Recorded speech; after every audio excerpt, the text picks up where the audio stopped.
YouTube channel PT talkies, आपका मेजबान उमैद आपके साथ जी का बात करने जा रहे हैं पाकिस्तान के साबिक team director Mohammad Hafeez professor. जी हाँ, आखिरकार वजह बता दी है प्रोफेसर ने, उन्होंने क्यों किया था tweet. Rest in peace Pakistan domestic cricket. साथ साथ उन्होंने सवाल खड़ा कर दिया है कि बाबर को बार बार आजमाने के बावजूद आखिर क्यों बना दिया है कप्तान। जी हाँ, इस हवाले से भी उन्होंने बात की है। साथ साथ उन्होंने रीजन बता दिया है, उन्होंने कहा है कि क्यों तोड़ी मैंने पाकिस्तान टीम की सबसे बेहतरीन ओपनिंग जोड़ी। जी हाँ, बात करेंगे बाबर और रिजवान के हवाले से। साथ साथ उन्होंने कहा शाहीन झिझकते हैं। जी हाँ, शाहीन झिझकते हैं बाबर और रिजवान से बात करते हुए, आखिर क्या वजूहात है, इस हवाले से भी बात करेंगे।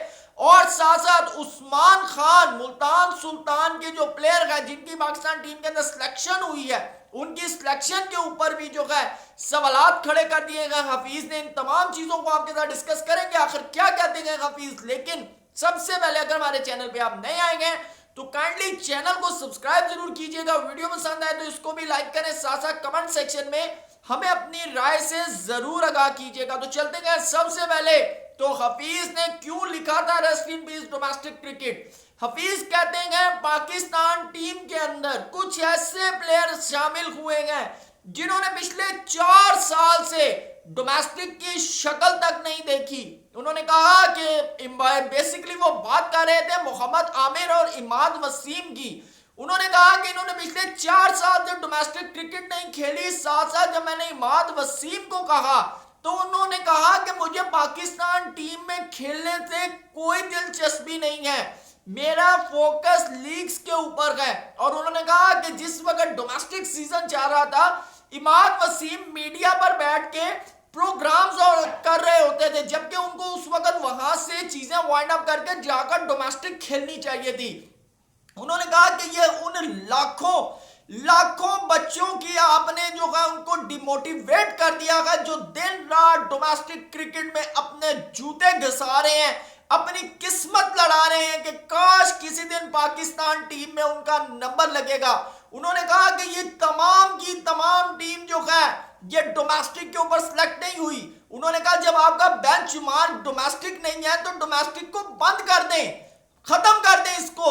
साथ साथ हफीज कहते हैं कि भाई आपको अपना क्राइटेरिया सेट करना पड़ेगा। यहां पर तो चीजें ऐसी कि ड्राइंग रूम्स में बैठे हुए लोगों को फोन करके आप लोगों ने कहा कि आए और पाकिस्तान के लिए खेलें। उन्होंने कहा इस तरह की टीमें बनाकर आप लोगों को सिर्फ खुश कर सकते हैं, टूर्नामेंट नहीं जीत सकते। और उन्होंने कहा कि आप न्यूजीलैंड के खिलाफ कौन सी टीम की बात कर रहे हैं जिस टीम के मेन 13 प्लेयर टीम में ही नहीं है। उन्होंने कहा वो 13 के 13 प्लेयर आईपीएल खेल रहे हैं और आप उस टीम की बच्चा टीम के साथ खेलकर एक तगड़ी टीम यानी कि जिसके अंदर आमिर है, इमाद है, बाबर है, रिजवान है, शाहीन है, जमान यानी कि एक स्ट्रॉन्ग टीम को आप एक बच्चा टीम के साथ लड़ाकर आप कौन सा मैरिट सेट करने जा रहे हैं, आप कौन सी टीम बनाने जा रहे हैं। उन्होंने कहा अगर आप इस खुशफहमी में कि आप इस टीम को 5-0 से मारकर अपनी चीजों को लाइन अप कर सकते हैं तो उन्होंने कहा कि इनसे बड़ा बेवकूफ कोई नहीं है। और मेरे ख्याल से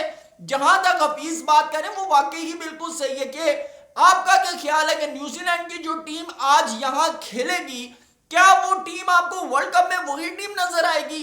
बिल्कुल ऐसा नहीं है। वर्ल्ड कप में जो टीम होगी वो इस टीम से 100 गुना तगड़ी टीम होगी। जी हाँ, वो अलग बात है कि न्यूजीलैंड की क्लब क्रिकेट के प्लेयर्स भी जो है वो बड़े जबरदस्त किस्म के परफॉर्म करते हैं, लेकिन मेन चीज जो क्वेश्चन है वो यही है कि क्या आप किसी सी टीम को A+ टीम पे कंपेयर कर सकते हैं? नेवर। तो उन्होंने कहा कि यही टाइम था आपको कम से कम अपने यंगस्टर्स को मौका देने का, इस टीम के साथ आपको अपने यंगस्टर्स को लड़ाने का, आपको अपनी बेंच स्ट्रेंथ चेक करने का कि भाई क्या हमारी बेंच स्ट्रेंथ, हमारा डोमेस्टिक के जो प्लेयर है क्या वो इन लड़कों के साथ खेल सकता है। लेकिन उन्होंने कहा कि यहां पर जो है वो माइंडसेट और है, यहां पर खुश करने वाली चीजें जो है वो ज्यादा की जाती हैं। तो उन्होंने कहा ये खुश कर रहे हैं तो करें तो, लेकिन उन्होंने कहा कि अगर आप इस तमाम चीजों के अंदर अगर आप बात करते हैं कि पाकिस्तान की क्रिकेट को, तो उन्होंने कहा कोई लॉन्ग टर्म बेनिफिट नहीं होगा, ना शॉर्ट टर्म बेनिफिट होगा, बल्कि उल्टा नुकसान होगा। ये नुकसान है पाकिस्तान क्रिकेट का दैट्स वाई उन्होंने कहा कि मैंने लिखा rest in peace Pakistan domestic cricket.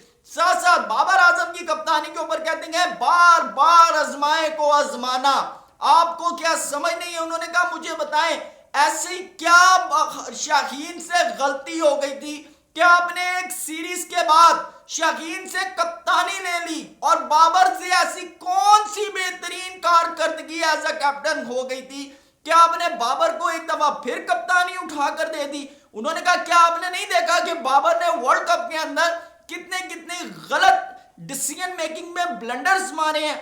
उन्होंने कहा क्या आपको लगता है कि क्या बाबर आजम वो ब्लंडर्स अब नहीं मारेंगे।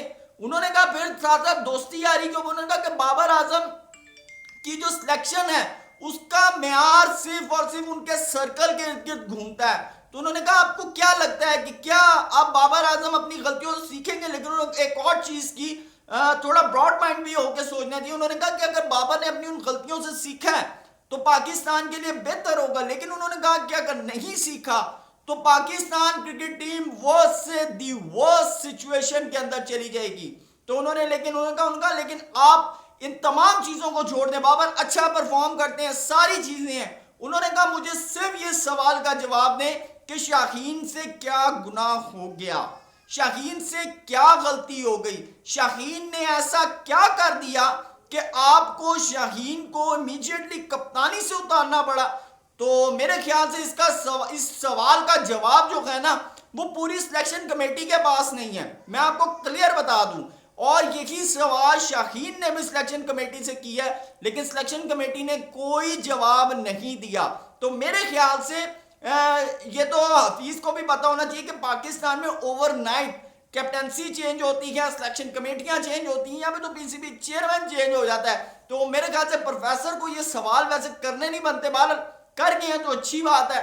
साथ साथ उन्होंने कहा मैंने पाकिस्तान के लिए जो भी डिसीजंस लिए हैं वो मैंने पाकिस्तान क्रिकेट के लिए लिए, मैंने अपनी जात के लिए किसी फर्दे वाइट को खुश करने के लिए बिल्कुल नहीं लिया। बहरहाल आजकल हफीज जो है ना थोड़े से रेबल्स हुए हैं, ठीक है ना, बड़ा सिस्टम को चेंज करने की बात। उन्होंने कहा सिस्टम ऐसे चेंज नहीं होगा। साथ उन्होंने कप्तानी के हवाले ओपनिंग के हवाले से कहा, उन्होंने कहा देखें आप अगर ओपनिंग की बात करते हैं, उन्होंने कहा कि शाहीन जो थे वो ओपनिंग जो थी उसको चेंज करना चाह रहे थे, लेकिन वो झिझक रहे थे, उनके अंदर हिचकिचाहट थी, वो बाबर और रिजवान से डायरेक्ट बात नहीं कर सकते थे। उन्होंने मुझे कहा, मैंने जाकर जो है बाबर और उनसे बात की, बाबर और रिजवान से, मैंने कहा जी कि आप देखें किसी और को मौका दें, यहाँ पे कप्तान की ये है।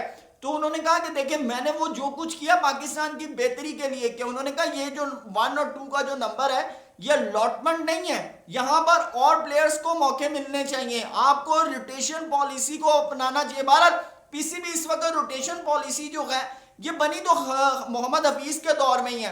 अब जिसके ऊपर समझ लें कि एक बड़ा मीनार खड़ा किया जा रहा है कि हम रोटेशन पॉलिसी को हर पॉइंट के ऊपर रोटेशन पॉलिसी, बेंच स्ट्रेंथ को चेक करेंगे, रोटेशन पॉलिसी को चेक करेंगे।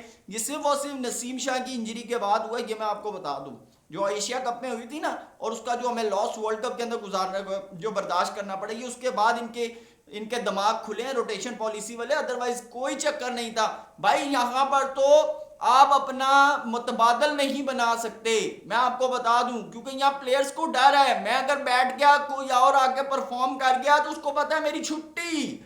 जी हाँ, तो ये यहाँ पर ये टेंशंस हैं टीम के अंदर। लेकिन हफीज ने कहा जी मैंने जो कुछ किया, मैंने ओपनिंग पेयर चेंज किया, जो कुछ किया पाकिस्तान की तरक्की के लिए किया, और मैं उम्मीद करता हूं कि जो भी नए जितने भी प्लेयर्स हैं उन सबको मौका मिलना चाहिए। लेकिन साथ साथ उन्होंने एक और बात की, उन्होंने कहा वही बात जो हम रो रहे हैं, मैं आपको हकीकत बता रहा हूं। बाबर आजम ने कल कहा मेरा शाहीन के साथ कोई डिस्प्यूट नहीं है, कुछ नहीं है, लेकिन मैं आपको एक बात बता दूं कि ग्रुपिंग अब टीम के अंदर है। उन्होंने कहा कि आपने नफरत का, ग्रुपिंग का जो बीज इस टीम के अंदर बो दिया है ना, अब आप देखिए वो फल किस दिन देता है। उन्होंने कहा कि आप अगर ये बात कर रहे हैं कि ग्रुपिंग नहीं है टीम में, तो उन्होंने कहा अब इस टीम के अंदर ग्रुपिंग है और वो आने वाले वक्त के अंदर आपको जो है बिल्कुल क्लैरिफाई हो जाएगी। और उन्होंने कहा ये ग्रुपिंग करने वाला और कोई नहीं, पाकिस्तान टीम की सिलेक्शन कमेटी है इस वक्त जो मौजूदा है, जिसके अंदर मोहम्मद यूसुफ, अब्दुल रज़ाक और क्या कहते हैं जितने भी प्लेयर्स जो एक्स प्लेयर्स हैं सब के सब जो हैं वो इसके अंदर अब शामिल हैं और बशमूल असद शफीक। जी हाँ, तो अब आपको बताता चलूं कि अब जो नेक्स्ट है उस्मान खान, वो कहते हैं कि उस्मान खान अच्छे प्लेयर हैं, मुझे उनके टैलेंट की कदर है, लेकिन वो पाकिस्तान क्रिकेट सिस्टम का हिस्सा नहीं है, वो यूएई से आए हैं। उन्होंने कहा कि अगर आपने उस्मान खान को मौका देना था तो उससे पहले आपको पाकिस्तान की डोमेस्टिक क्रिकेट में जो लड़के रगड़ा खा रहे हैं, जो मिट्टी खा रहे हैं, आपको पहले उन्हें मौका देना चाहिए था। उन्होंने कहा मुझे उस्मान खान के टैलेंट पे कोई शक शुबा नहीं है, लेकिन उन्होंने कहा उन लड़कों का क्या कसूर है जो पाकिस्तान के डोमेस्टिक में जलीलो ख्वार हो रहे हैं। तो उन्होंने कहा कि मैं उम्मीद करता हूं कि उस्मान खान अच्छा परफॉर्म करें, लेकिन उन्होंने कहा Usman Khan is not a Pakistan cricket system. तो जब वो पाकिस्तान के क्रिकेट सिस्टम का हिस्सा नहीं है तो उन्होंने कहा मुझे समझ नहीं आती कि वो पाकिस्तानी क्रिकेट टीम का हिस्सा कैसे। उन्होंने कहा अगर डोमेस्टिक आपके लिए अहमियत नहीं रखती तो बंद कर दें डोमेस्टिक को। तो वीडियो पसंद आए तो लाइक जरूर कीजिएगा, कमेंट सेक्शन में हमें अपनी राय से भी जरूर आगाह कीजिएगा। वीडियो पसंद आए तो सब्सक्राइब भी करें। Thank you so much, Allah Hafiz.